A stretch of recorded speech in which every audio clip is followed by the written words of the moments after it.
I got a job at a logistics warehouse this summer after I turned 23.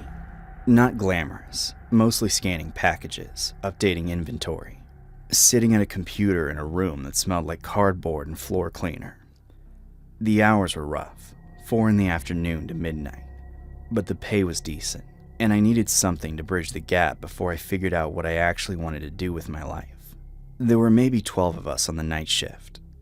Most of them were fine, normal people just doing their jobs. There was one guy, though, a man named Dennis, who I noticed on my first week.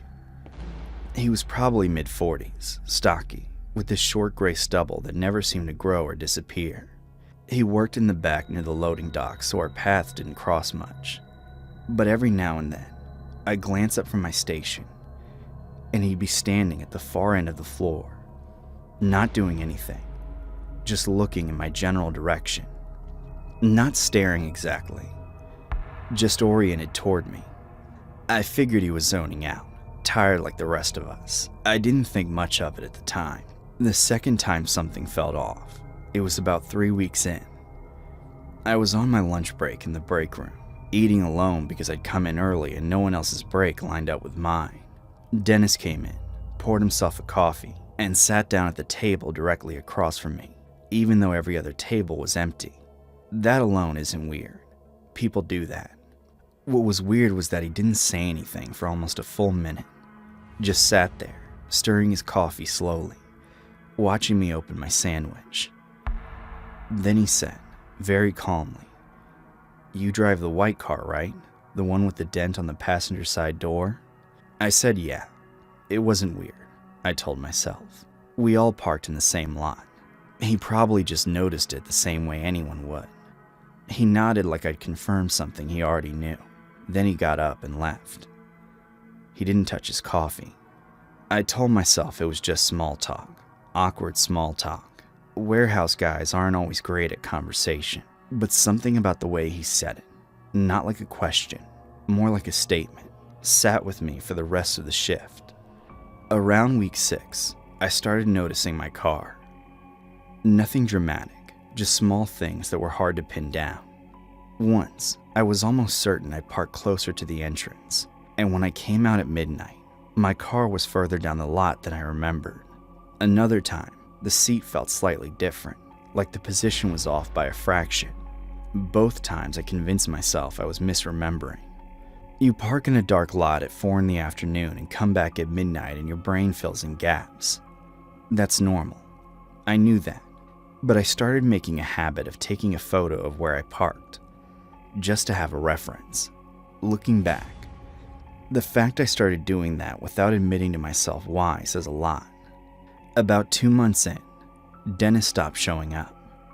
I noticed the absence more than I expected to. Not relief exactly.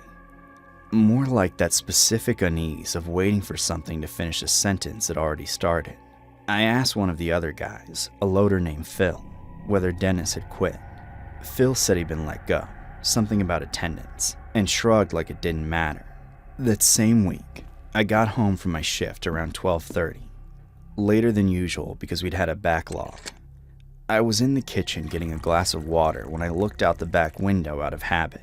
The way you do when it's dark and the light inside makes the glass reflective. But this time, the reflection shifted slightly. I looked harder. There was something at the edge of my yard near the fence.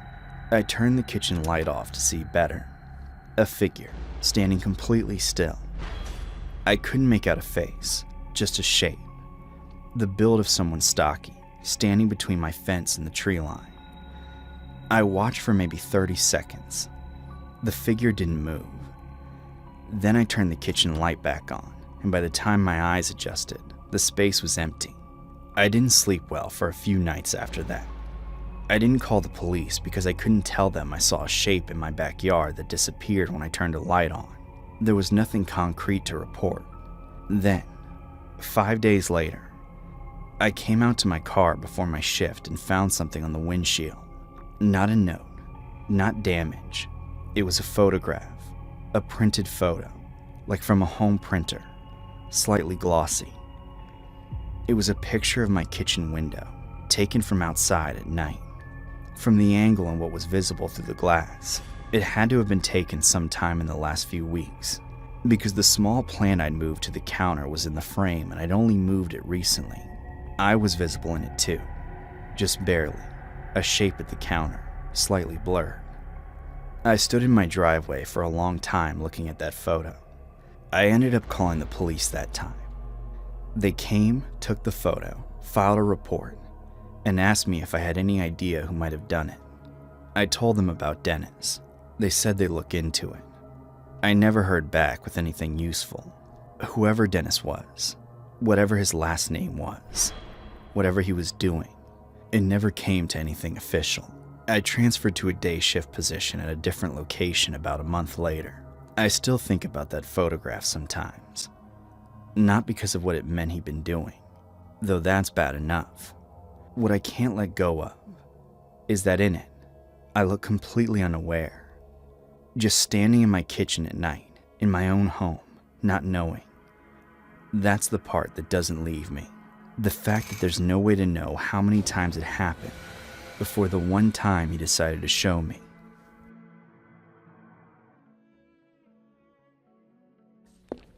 I got the job at a grocery store the summer I turned 19. It was one of those mid-sized chains, not a big box place, not a corner store, just a regular supermarket on the edge of a small town outside Raleigh, where the parking lot was always half empty, and the fluorescent lights hummed loud enough to notice. I worked evenings mostly, 4 p.m. to close, scanning groceries, checking IDs, wiping down the belt between customers. Nothing complicated. Most nights were slow after 8, the kind of slow where you could start counting ceiling tiles. There was a regular who came in maybe 3 or 4 times a week, always in the evening, always within the same 2-hour window. His name was Carl. He told me that himself one night, unprompted, while I was ringing up his groceries. He was maybe 40, quiet, bought the same things almost every visit. Deli meat, a loaf of bread, sometimes a 6-pack. He had this way of standing at the register with his hands flat on the belt, like he was bracing himself, even when there was nothing to brace for.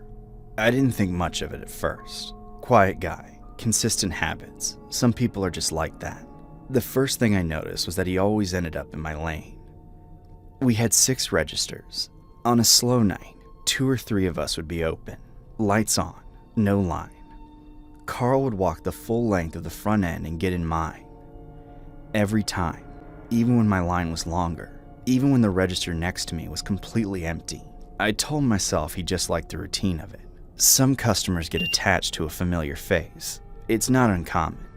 I'd heard other cashiers talk about their regulars the same way. I didn't dwell on it. The second thing was a comment he made sometime in early October. We were just doing the usual small talk while I scanned his items. He asked if I'd recovered okay from my cold. Casual. Like it was a natural follow-up or something. I hadn't told him I had a cold. I hadn't told anyone at that store, actually. I'd called out one shift the week before, but I texted my supervisor directly. Nothing public, nothing posted anywhere. I kind of laughed it off and said something like, "Yeah, feeling better, thanks." He nodded and paid and left. Normal as anything. But I stood there after he walked out and genuinely tried to work backwards. Had I mentioned it? Had someone else in the store said something to him? I couldn't land on any explanation that fully made sense. I let it go anyway, filed it under things I probably just forgot. By November, I started noticing the timing more carefully, without meaning to. Carl never came in on nights I wasn't scheduled. I only realized this because my coworker Dana mentioned offhand that she'd never seen him before. Dana worked 3 nights a week, always the same 3. We overlapped twice a week. On those nights, Carl came in. On her nights alone, he didn't. She thought it was funny, said he must have a crush on me. We both laughed. I didn't tell her that our schedules weren't posted anywhere customers could see them, that the only way to know when I was working was to either ask someone with access to the system or to show up and check, over and over, for weeks. The 4th thing happened on a Wednesday night in December. I was in the back near the break room, waiting for my shift to start, coat still on, bag over my shoulder. I wasn't on the floor yet. The store was technically open, but I hadn't clocked in. Nobody outside the staff area would have known I was there. I heard my name. Not shouted, not called out, just said, conversationally, at a normal volume, from somewhere near the end of the produce aisle. I stepped out from the back hallway and scanned the floor. Carl was standing by the bagged salads, not looking at me, putting something in his basket. I asked him if he said my name. He looked up, seemed genuinely confused, said he hadn't said anything. Maybe it was someone else. Maybe I'd misheard. The store wasn't loud, but it wasn't silent either. I clocked in and told myself it was nothing. I thought about it for the rest of the shift. The last thing is the one I have the hardest time sitting with. And it didn't happen at the store. It happened at my house. My last shift was on a Sunday in January. I didn't announce I was quitting. Didn't make a thing of it. Just finished out my shift, turned in my vest, and that was that. My friend Reese had picked me up that night. We drove back to my place together, came in through the front door laughing about something stupid that had happened at work. She went to the kitchen to grab water while I headed upstairs to change out of my uniform. I pushed my bedroom door open and reached for the light switch. There was someone behind my dresser. I didn't fully process it at first. It was just a shape, a dark mass that didn't belong, pressed into the narrow gap between the dresser and the corner wall. And then it moved, stood up, and I saw his face for just a fraction of a second before every instinct I had kicked in at once. Carl. I screamed, turned and ran.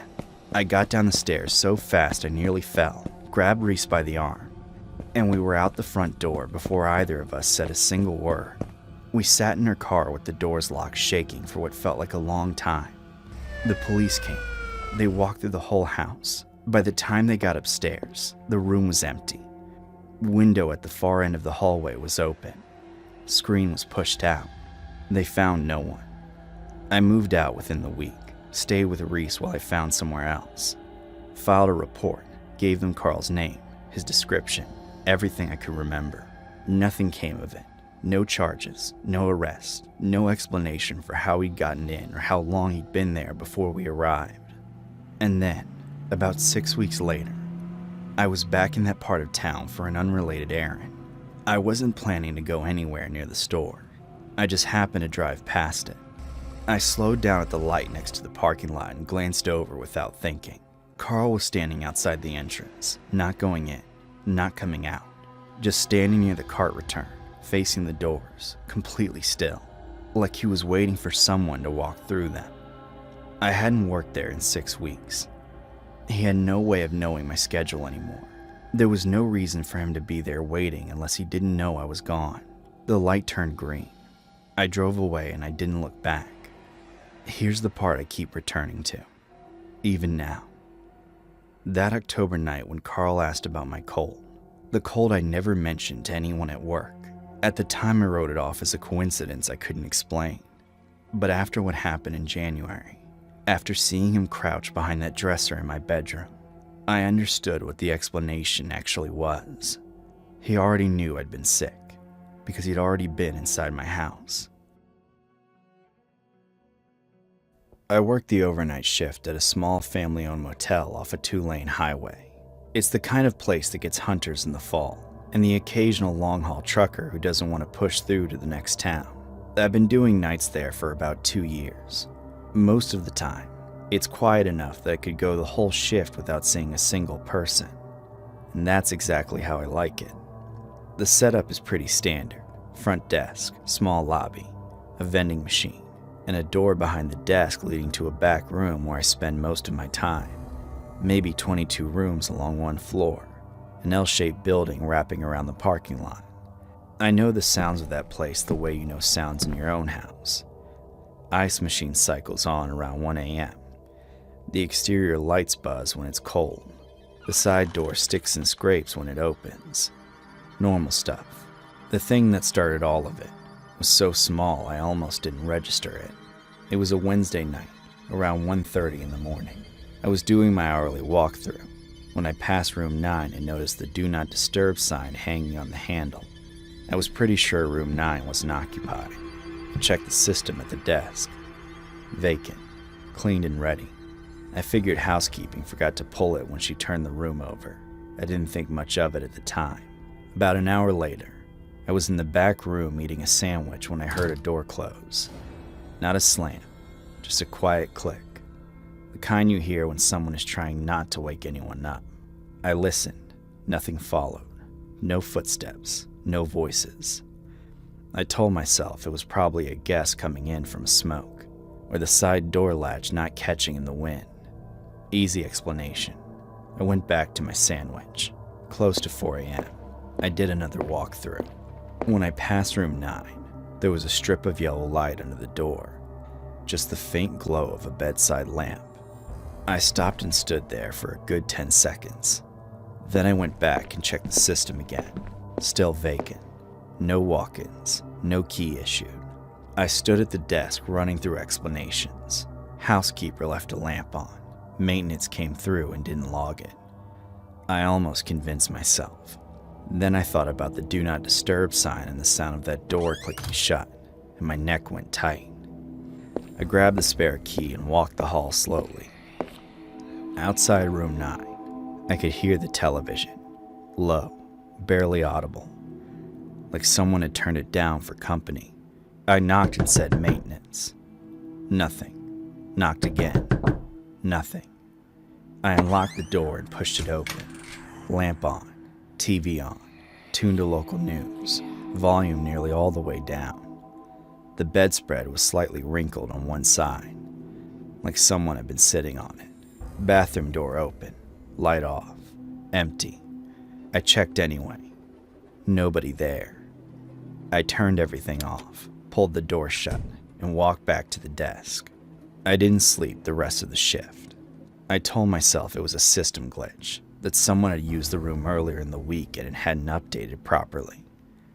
I almost believed it, but the following Wednesday, the day shift woman mentioned casually that she'd found the TV on in room 9 when she opened it for a guest. She laughed about it, said she thought it was a ghost. I smiled and didn't say anything.